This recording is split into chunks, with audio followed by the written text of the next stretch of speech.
Hello and welcome everybody into another edition of the Lunar Panel here on wherever you're watching us, whether it's YouTube, Facebook, Twitter, or if you're listening to us on the podcast. We highly appreciate you, the Flaming Ballers. I'm your host, Greg Esposito. Ahoy, hoy. And joining me, as always, is the Silver Fox with the takes that are plastic. It's Dave King. Dave, how are you? Yeah, that was pretty good, man. You figure that out like all week. You sit around thinking about what those lines are. I do not think of you all week. Do not worry about that. Yeah, no, I think you do. A tough night, second night, Dang. tough as the Suns lose to the Nuggets 2 games in a row. Tonight they fall 120, 112 in double overtime. And I think this one was actually a bigger heartbreak than Friday night's game, Dave. Uh, And, just from the pure fact that they didn't have Devin Booker, they hung in there. They get a desperation three from Jay Crowder with point 0.7 with yep, minimum yep. time left on the clock Point there. seven. Yep. Point 0.7, and they find a way still to lose the game. They give up a No, they were lucky to be where they were, man. I tell you what, when you're down Devin Booker and Darius Saric to start the game, Mikal Bridges starts the game in foul trouble. Da ends the game in foul trouble. Eventually fouls out on a Jokic. I don't know what that fish flop was that Jokic did. Jesus, I mean, they would if you saw a fish flopping like that on the beach, you throw it back in the water. So, yeah, no, that's being without Da, being without Dario, being out without Cam Johnson in the final minutes because it looked like he had cramps. They were icing down his calves, and then obviously being without Booker. Look, this is just a tough game, and Denver had all their players. Nobody was in foul trouble, and that's the part of the Suns' problem is they don't get anyone into foul trouble. why not foul after that Crowder three? I mean, you have the 3-point lead. Oh, because You're they only never got inside the 3-point line.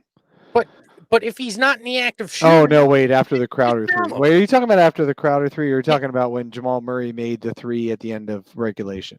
I'm talking when Murray made the three at the end of regulation. Yeah, yeah. No, that was they never had a chance to foul until CDA was the guy inside the 3-point line. The half second that Jamal Murray was in there, they stayed behind, and Murray was spacing the basket the whole time, so he would have had 3 free throws. Yeah, I guess. I I just think a hanging sideways 3-point attempt going to your left has a lower chance of going in than Jamal Murray making all 3 free throws. Now, if it's Abdel Nader who you're deciding whether to let him shoot or put him on the free throw line, you might as well put him on the free throw line. I mean, the Suns closed this game with Frank Kaminsky and Abdel Nader as two of the five guys on the court.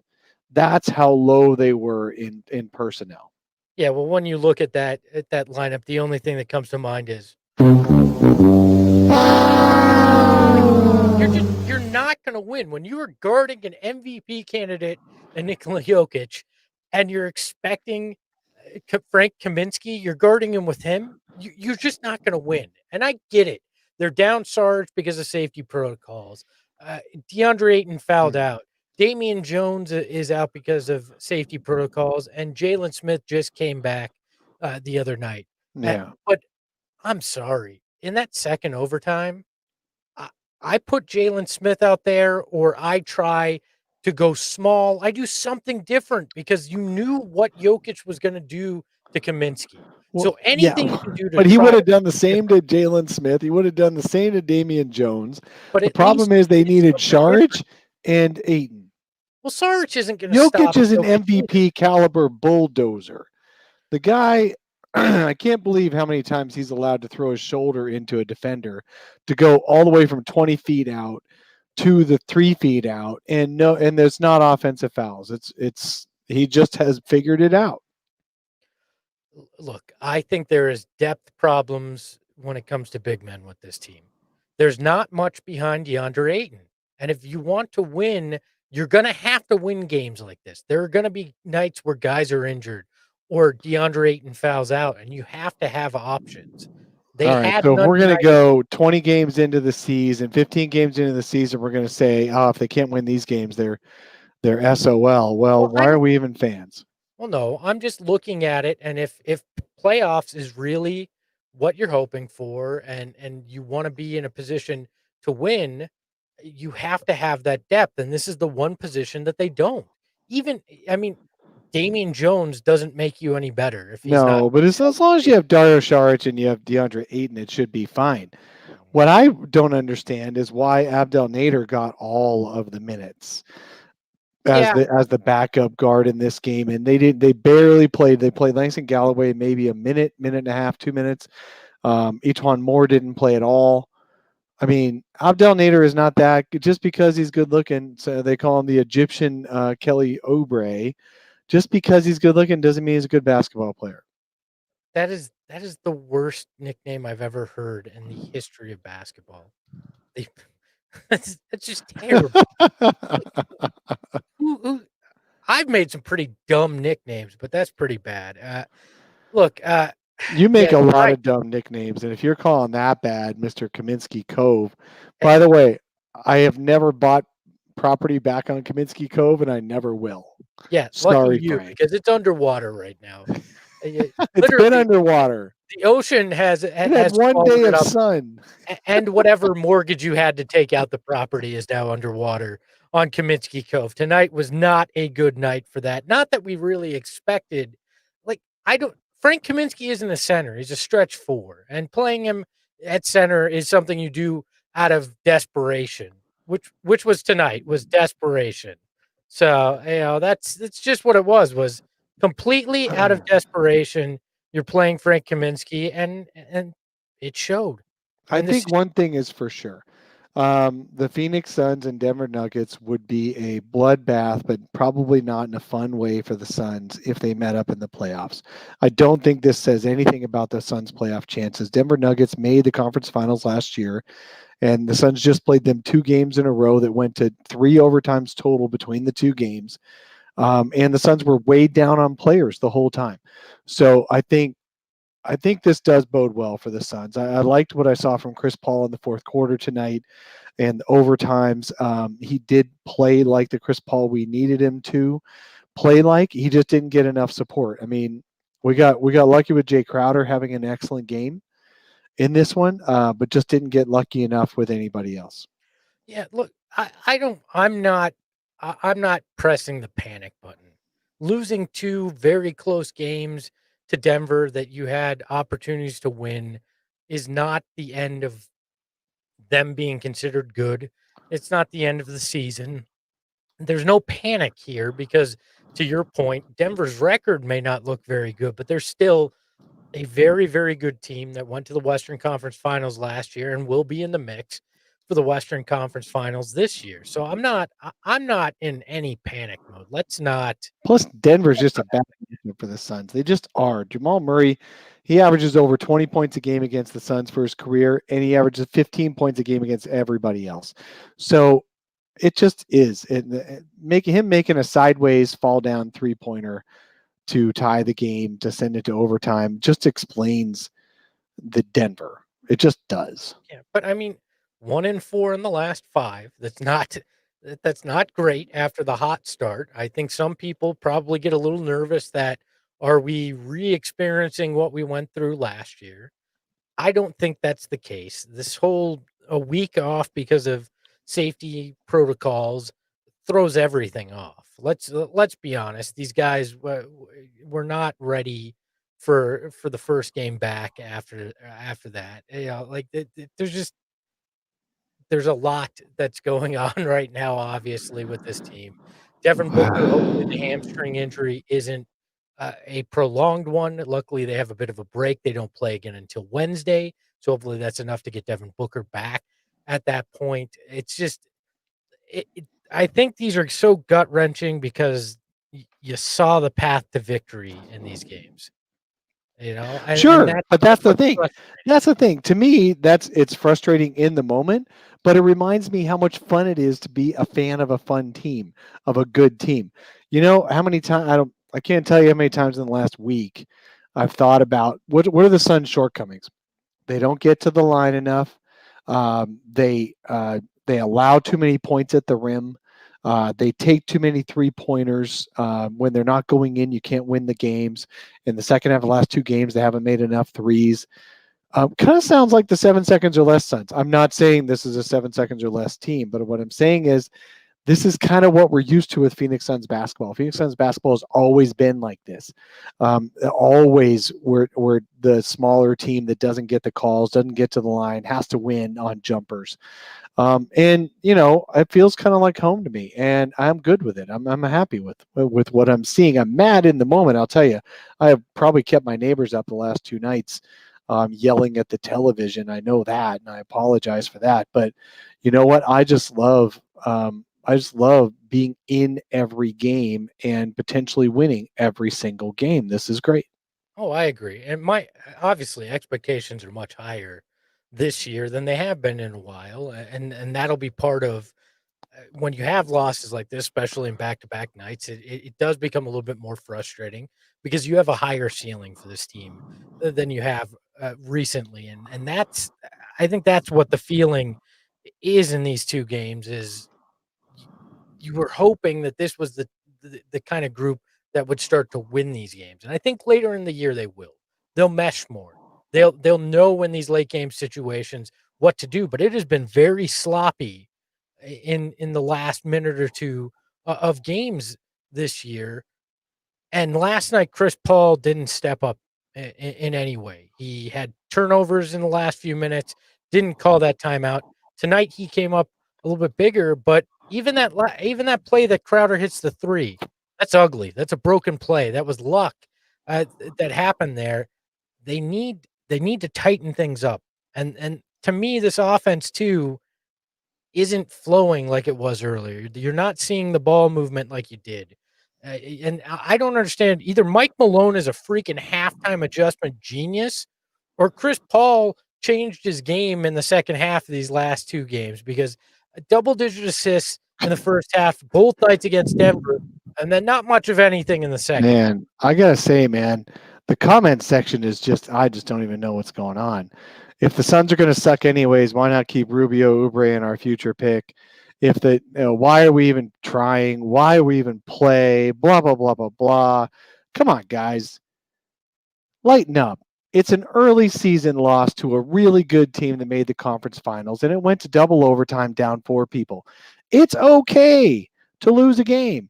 Even the best teams in the league are going to lose 20 games a year. The Suns are not one of the best teams in the league, but if the Suns are in the one tier down, they're still going to lose a lot of games. It's okay. If you don't have faith in this team, if you don't think this team can win after watching these last 2 games, then you're just trying to eat your own liver. You're just trying not to enjoy what we're having right here. This is fun. It's fun to get mad at a loss again. For 5 years now, I have not been mad enough at losses, and I got tired of that. Well, look, I do have a slight concern. And does Monty either trust Chris Paul a little too much? Isaiah Coleman, stop making excuses. What excuses? I'm just saying I'm a fan and I like watching this team. That's not excuses. Excuses is giving yourself an excuse not to have a good time, giving yourself an excuse to blame the Suns for you not being a happy person. That's an excuse, Isaiah Coleman. I Dave, I love it when you get fired up like this. But I are we should we be concerned slightly about Monty Williams in this? There's been some breakdowns in play execution, timeouts, things like that late in games. Is this just a byproduct of trying to figure out rotations, trying to understand what you have early in a season, or is there some concern about Monty Williams right now? Okay, so Monty might not be one of the top 5 coaches in the league. Absolutely. That's okay. Is he one of the top 10, top 15? Yeah, I think he is. And you know what? Every coach makes, you know what? When the players don't execute, the coach looks terrible. When the Of players course. do execute, the coach doesn't. If Langston Galloway had come out and made less than 50% of his threes early in the season, people would not have enjoyed Langston Galloway as much as they did. But he made the shots. And so Monty got credit for playing Langston Galloway a little bit. Then he realizes against Denver, who's a much bigger team, he can't play Langston Galloway, so he puts Abdel Nader out there. You know what? In the few minutes that Abdel Nader made a couple of shots, everyone loved Abdel Nader. Now they're calling him Dooley. They're calling him the Egyptian Kelly Oubre and all this stuff. Then he makes a couple of bonehead plays, and now Monty's the worst coach in the league. Look, it just look. You're right. Yeah, his after timeout calls, he defers a little bit too much to Chris Paul. I get that. Um, where is Langston Galloway? Well, when he went in there, he bricked a shot and he committed a foul. So Langston Galloway didn't have a good couple of minutes tonight, and the Suns couldn't afford several bad minutes, and they needed size. I'm not trying to defend Monty. I'm just saying that coaches look good when players play well, and coaches look bad when players don't. Look, and I don't take that as quote unquote defending Monty Williams. I think Monty is a good coach. I'm not moving off of that in any way.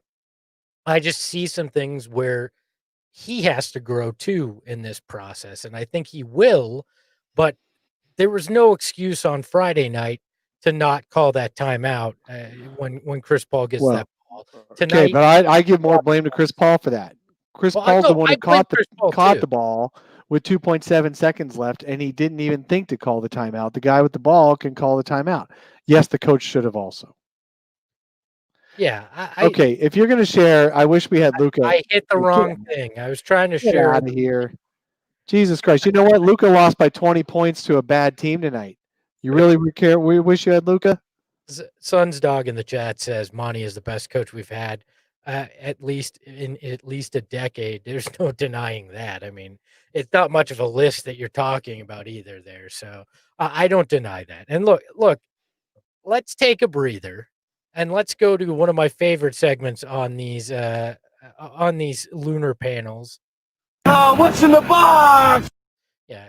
What's in the box as we take a look at tonight's box score, brought to you by absolutely nobody because we have no sponsors here on the show, but maybe someday it'll be brought to you by somebody here on the sun's solar panel or Hey, lunar just for those, sorry about the just in the box. While you're pulling up the box score, Saul is just out. What did you say? He's doing recon on panel. how to survive a busted lip like Gary Harris got the other night. Yes, yeah, when he's doing research on how bad it actually hurts when you don't get elbowed in the face. So he will be back next week. Don't you worry about that.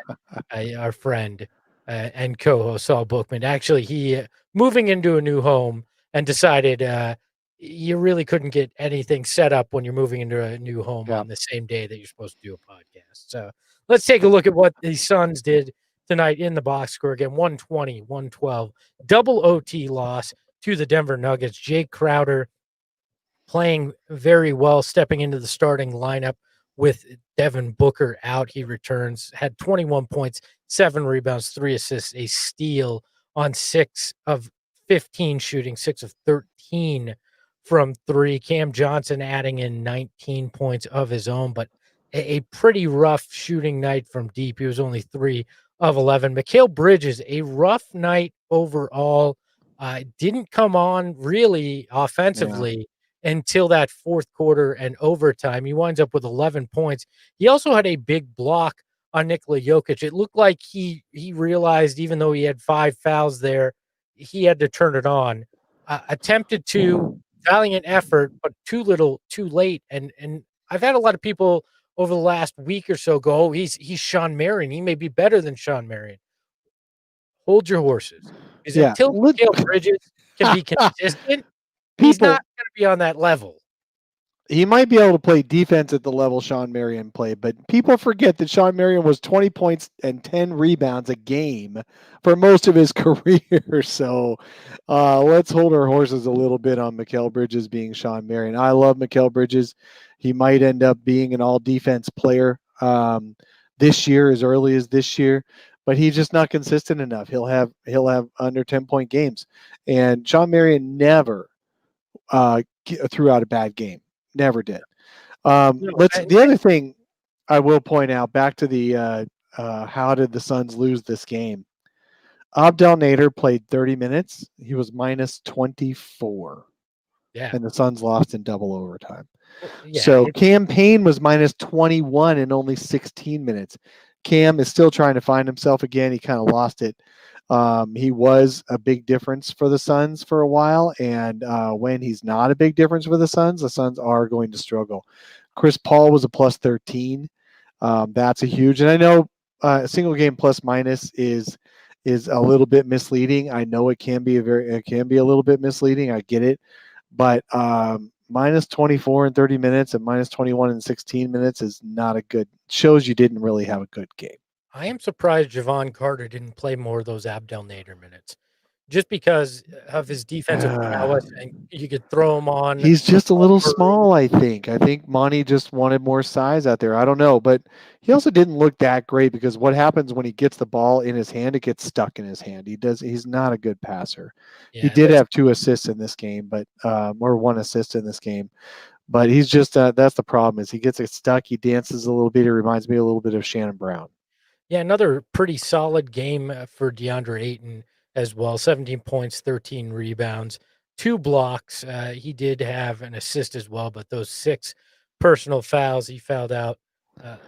Jokic is a master at drawing fouls. So I'll give Jokic some credit for DeAndre Ayton, a couple of his fouls there. The thing is, Ayton had 13 points at halftime. How did he only have 4 points in the second half when he has been aggressive with the ball? Because they stopped going to him. Yes. That's the thing. They stopped going to DeAndre Ayton, and I do not understand it. That's why I said, is Mike Malone just a wizard at halftime adjustments, because they go these 2 games have just been weird. First halves look one way, second halves look completely different, and it's been a consistent problem when it comes to when DeAndre Ayton has pretty good games, they start to not go to him in the second half, even when he's playing well. And I don't get it. I don't know if it's a flaw in this offense. I don't understand why it goes that way, And Coda Kid here saying, we'll be all right. Yeah, we will be. That doesn't mean you don't look at this and go, okay, well, how do you clean this up? Because these are the games you're going to have to win later on in the year, and when the playoffs come, like these are the kind of things you're going to have to do. And losing 2 to the Nuggets early could still have a major impact on playoff positioning later on in the season, which this is expected to be a very tight race in that kind of 3 to 7 range. Oh, and the Suns are not going to be playing Denver again because the way the league is doing the schedule this year, you only play your conference teams 3 times, and you play your other conference teams twice. So now we're not going to see Jokic again until unless they match up in the playoffs. Yeah, which now means you have no opportunity to do anything about that seeding head to head, which is tough. I that's frustrating when one of these 2 games easily could have gone in the Suns' favor, and I think we'll be looking back when we get to the end of the season and probably pointing at these, going, that was the difference between whatever the seeding you're looking at there. And the thing this year, you don't want to be that 7 or 8 seed because you have to play in that play-in game, and that's why it's frustrating me, because I have expectations of this team being 4 to 6 in the West there, and these kind of losses impact that ability. I still think even watching this, that I know Suns fans are ready to jump off roofs and quit being fans and all this stuff. But even national, there was a national guy on Twitter who just said, "I can't wait to see the Suns Nuggets 4-5 matchup." So I mean, even with the Suns doing this and losing a couple of games, they still look like a solid playoff team. Agreed wholeheartedly. Ariel in the chat says DA played very well, but a couple of Jokic tip-ins were for not doing a good job boxing out. Everybody's going to have a tough time boxing out Nikola Jokic. I mean, that dude is a mountain. Dude is a different specimen, and there's a reason why he's an MVP candidate. So I'm not look. And you want to talk about DeAndre Ayton? The defense he played on Murray in that last second three, it doesn't get any better than what he did. I mean, he couldn't have done anything better to try to contest that three. It was just an insane three that went in. Monique Marshall says you can tell Dave loves mediocrity. Dude is used to losing. No, I'm just a fan of a team, man. And if you can't be a fan of a team unless they're winning every game by 20 points when they should be, then you're not really a fan. Our Sorry. friend, I'm in that friend, bad mood tonight. Coach Fallen Founder, one of our flaming ballers, says after a decade of losing, we fans are just trying to get used to having expectations again. I I think that is fair as well. I don't think most people know what it's like to actually expect things out of this team. So that is certainly one thing that we are looking at here when it comes to the Suns. There's some of that going on as well. Look, I again, no no panic here at all. No Just some panic. questions that you have to look at and ask. And look, the Yeah, fact that the obvious Suns questions are can Devin Booker and Chris Paul play together long term? Make the best of each other, and we haven't seen it yet. We have seen Deandre Ayton start to wake up. Remember a week ago, people wanted to trade Deandre Ayton, and then the past 3 games, he's been the team's best player.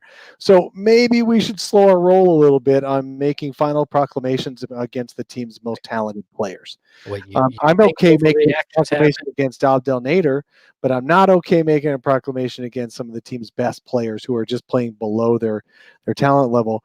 I'd rather give them a little bit more time to figure that out. I do think those three are going to be lethal by the end of the year as a threesome. The question is, who else is there? Well, you got Mikal Bridges, you got Cam Johnson, you got Dario Saric, you got Cam Payne. You've got a deep team, Jay Crowder.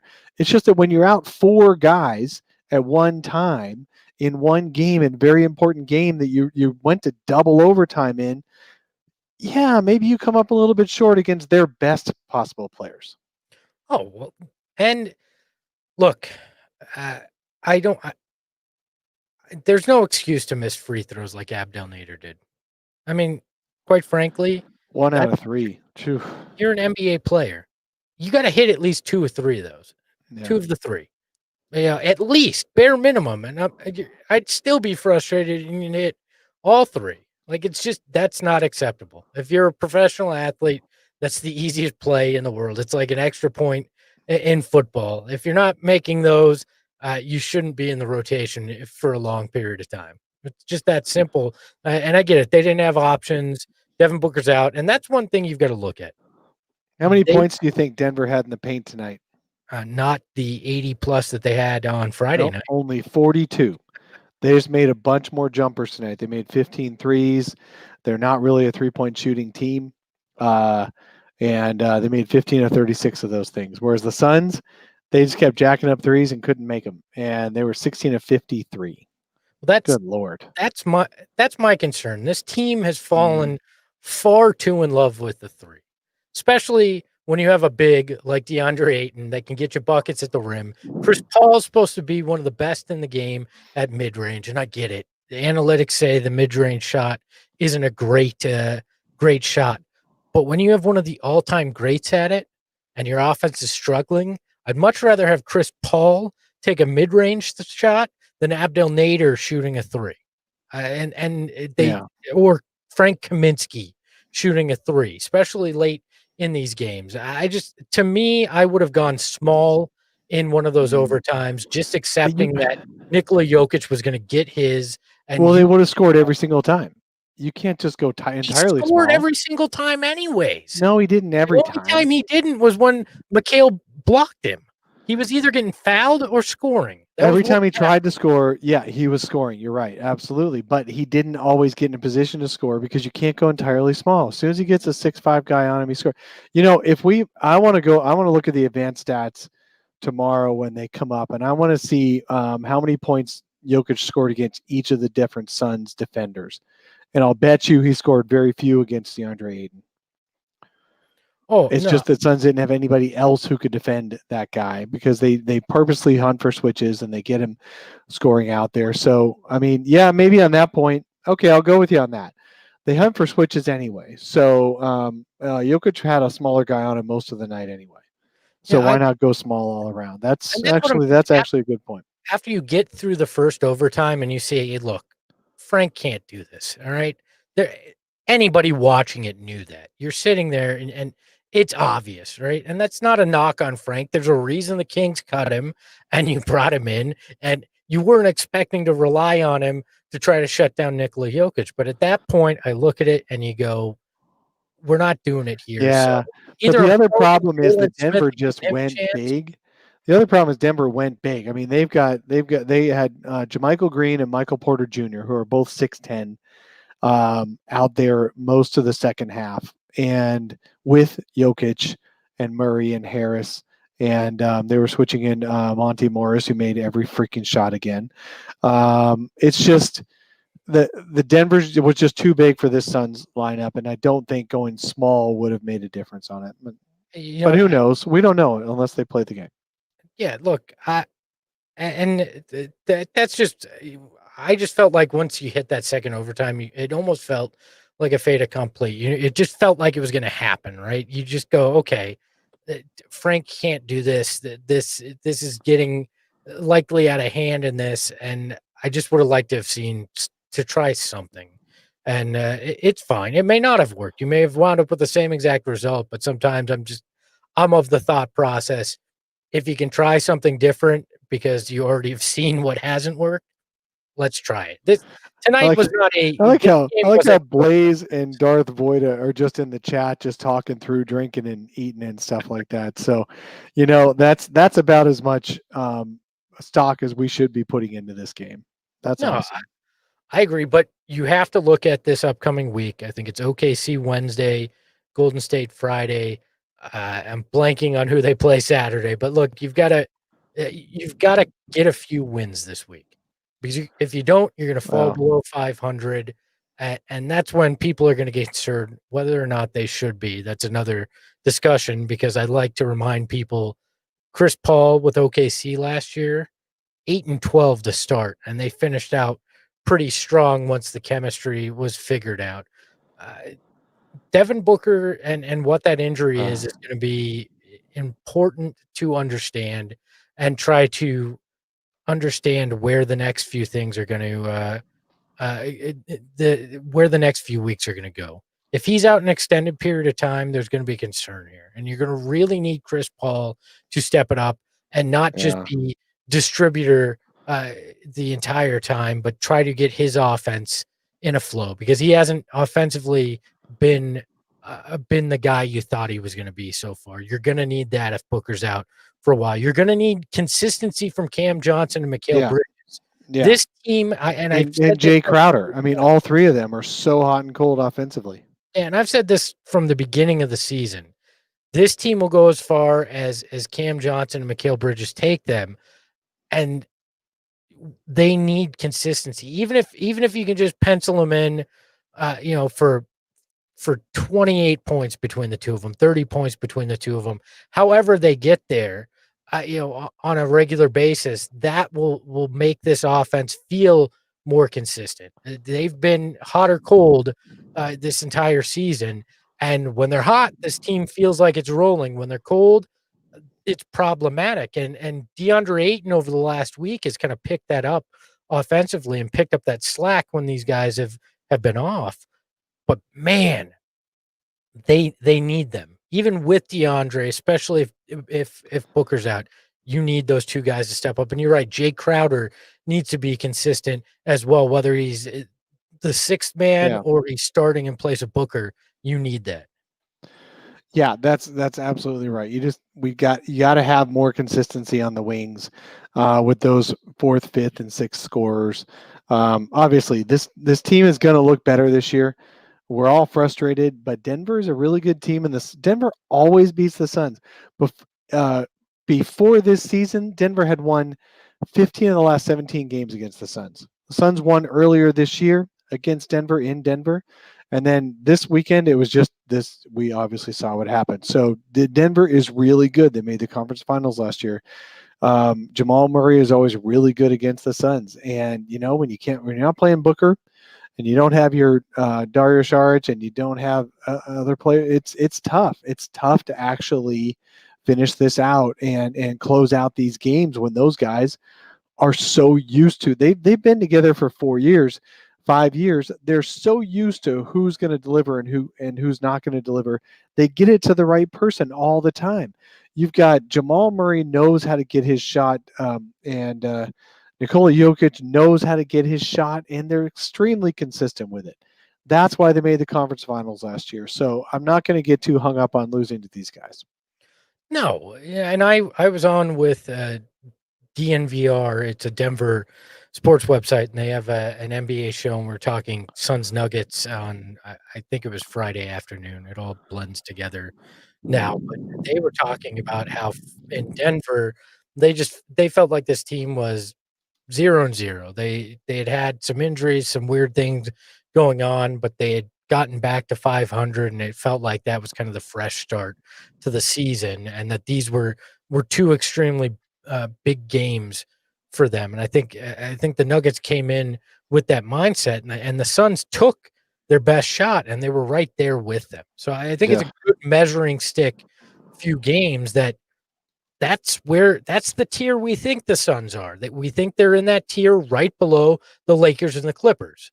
And the Nuggets are one of those teams right there as well. And you played them as close as you can possibly play them. Like there's you don't get any Yeah. closer than a double overtime game Saturday night and an overtime game Friday. Yeah. Blaze is trying to argue that Jay Crowder is better as a starter. I think he's just inconsistent no matter what. He had some really bad games as a starter, and he only had a couple of games as a bench player until he came back into the starting lineup tonight. So I don't think there's enough evidence to show that he's a bad bench player. You don't start a guy just because he plays better as a starter. You hold him to a higher standard and make him prove he'll play good no matter what. I do wonder if Cam Johnson's a better bench player, though. Cam is definitely overthinking a lot out there. He is such a cerebral player. He's thinking way too much. He's definitely not free of, in his mind right now. I'll tell you that. And maybe he is better coming off the bench with a little bit less pressure. However, and maybe it wasn't pressure in the bubble. Maybe when he started all 8 games in the bubble and the Suns went 8-0, it's because there was no pressure on anybody. And now there's pressure because they're playing teams that really want to win these games every single night. And so it is a little bit different for Cam. But you know what? I believe Cam is a better long-term player than Jay Crowder. The question is, at what point do you make him the starter? Yeah, I agree. And nobody's playing consistent on this team in this first part of the year. If you look at it, in the 15 games they've played, nobody, even Devin Booker, hasn't been consistent in what they've brought, especially offensively. You could argue Deandre Ayton's been pretty stable defensively as well as Mikal Bridges, but offensively, there's not one guy you can look at and say this guy has been, consistent all season long. You know what you can expect. You know what they're going to do. I mean, even Chris Paul has not been Yeah, that. no. So No one that's has why been I'm super. not Not worried. even Devin Booker has been super consistent, other than being consistently a little bit worse than he was last year. Yeah, I mean that's what doesn't concern me is you have not seen this offense ever click all at the same time, and yet you've still been in the games you've lost. You've been in them. In the games you've won, there's been some that you've looked very good offensively, even though you didn't know what to expect from guys. So I'm preaching patience still with this roster. I will for a while. I think in 2025 games is that mark when we start to understand how they are. And I'm talking 2025 games as the starters actually playing together, not counting injuries. And no more gaps where you have to take a week off because the league lets you play against a team that has somebody with COVID on it. That'd be nice as well. Yeah, no, I just people saying they'd rather have. You know what? The wonderful thing about being a fan is that you can use your brain, your mind, to imagine how any other player than the ones who played to lose a game were going to play better. We all do it. Every single one of us does it. Why didn't we play Galloway? Why didn't we play this other guy? Why don't we still have Rubio? And why don't we still have Kelly Oubre? And why? You do that after a loss. That's just natural.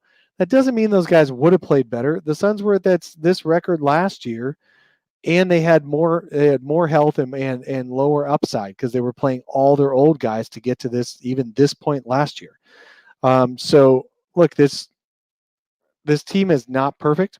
They're not going to win 70 out of 72 games. They never were going to. They're not going to win 60 out of 72 games. They're not going to win 55 out of 72 games. But if they can win 45 out of 72 games, they'll be a middle seed, and they'll have a chance to win a playoff round. And you know what? You can say that that's me being happy with mediocrity, but no, I am not. I'm not going to kill myself over the championship or bust, and my team sucks if they're not the best team in the entire NBA. I'm not going to do that. I'm a fan of watching a team win most of the games. I'd love to see them win more games than they lose. Absolutely. I'd love to see them win more playoff games than they lose. Absolutely. I would love to see them win a championship, but I'm not going to be someone who's never happy unless the team blows out another team in the NBA Finals. Well, Otherwise, almost no fans in this world will be happy. How can you spend the last 10 years like we have as a fan base and turn to that now, right? Like, I get it. You're afraid that the wheels are going to fall off. Like, everything's going to go the wrong direction. This team's going to fail miserably. But that is not where this is headed. And Dave, you're right. A middle seeding, get in the playoffs, make a little noise. I'm not expecting a championship. And if anybody is expecting a championship this year, more power to you. But yeah, you're going to be disappointed, just like I gotta give all the credit to hell damn guy. Jake Sakalidis would never have let this happen in the double overtime. You're right. I can imagine any other player playing better than the guys who didn't play well tonight. That's hilarious. Yeah. Yes.